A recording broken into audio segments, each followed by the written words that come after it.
I want to say thank you so much for one of the most important interactions that you are going to have, that all of us are going to have on Sunday morning, and that is being a part of the Eucharist. In Latin, again, it is Thanksgiving. At Common Ground, it is our practice and will always be our practice to come to the table every Sunday. Every sermon I'm preaching, every liturgy that we develop is all pointing to that moment where we are able to eat with Christ. So what does that look like for you as a volunteer? So first of all, we have bread as the central station. And if you are giving the bread, then make sure that you hand sands first, grab the cloth, hold the bread, and then as people come forward, you're going to be ripping a good size off so that they can dip it. Don't give them just little crumbs. Give them a good chunk that they can dip in. And then if you know them, be sure to say their name. Greg, the body of Christ broken for you, and engage them as if you yourself were Christ, giving and extending your body to them.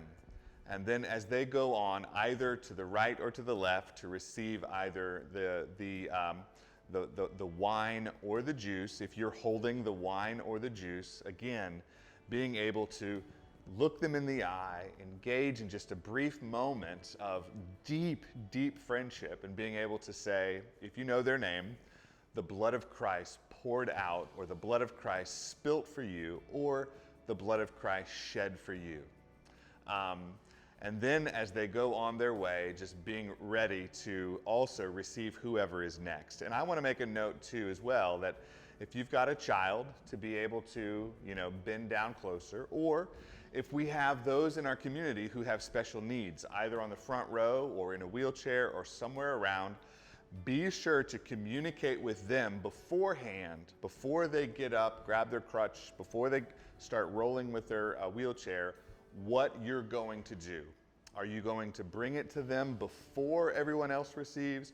Are you going to get them right after where they can stay put? Just engage in a conversation and ask, what do you need? What would you like? And make sure that all of those who want to come to the table will be able to receive. Okay, I want to give one more amendment to our Eucharist expression on Sunday. We know that we have a variety of people with a variety of needs, and one of those needs is gluten-free. Every Sunday at the table, there will be a gluten-free loaf that if you are holding the bread, that you can, if someone comes and says, I need gluten-free, it's always right there. And so also, one of the most important things is that for those with a gluten allergy, that they need to make sure that they're not dipping into the wine or the juice where everybody else has already dipped. So there's also a little glass of grape juice, which is also there.